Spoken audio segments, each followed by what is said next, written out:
Against the background which we have experienced last year and the decisions made at ITTC-52, the first and the most important priority was to make sure that all Council decisions made at ITTC-52 were fully complied with and implemented in an expedited way.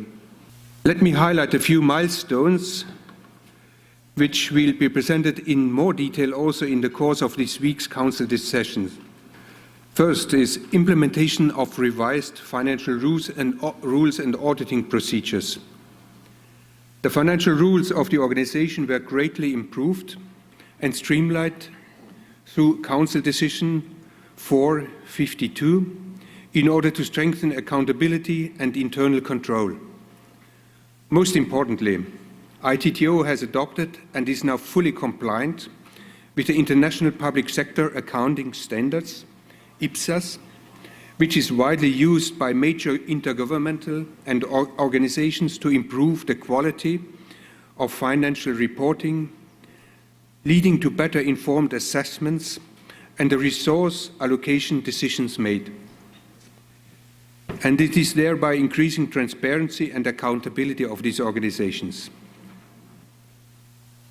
ITTO has been able to make the transition to this new accounting standard within a year, and the organization received a clean audit from the independent auditors for its 2016 financial statements in June this year. I think this is a big step forward, and I can say that we have a clean slate so far now. On the consumer side, we have been in close contact with China, the Republic of Korea, the European Union and the United States.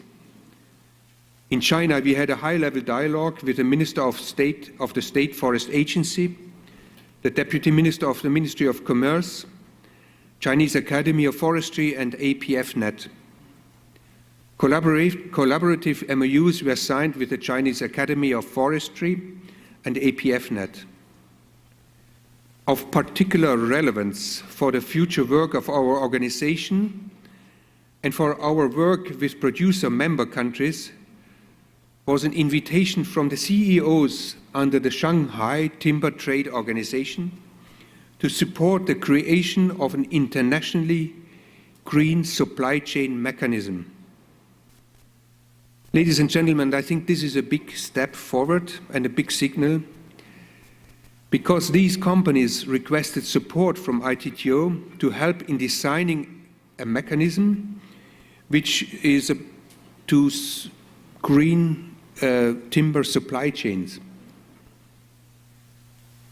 More importantly, they have asked ITTO to play a strong role in building capacities in producer countries at the enterprise, trade organization and government levels for meeting the strict requirements for legality and sustainability in supply chains. We regard this as a significant initiative consistent with the core mandate of ITTO, and also I think it will show the direction we want to go in future with this organization. Our team will work hard for a successful future of ITTO, I can promise that. But there are strategic issues which cannot be addressed overnight.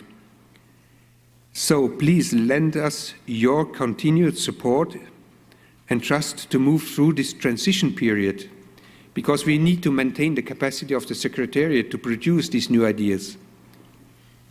I realize we will have a busy week in front of us with a full agenda, but I trust we will be able to find time, both inside and outside our formal sessions, to discuss these issues and ideas for the future of our organization in more fully. I certainly look forward to it. With this, I would like to thank you very much for your attention. Thank you.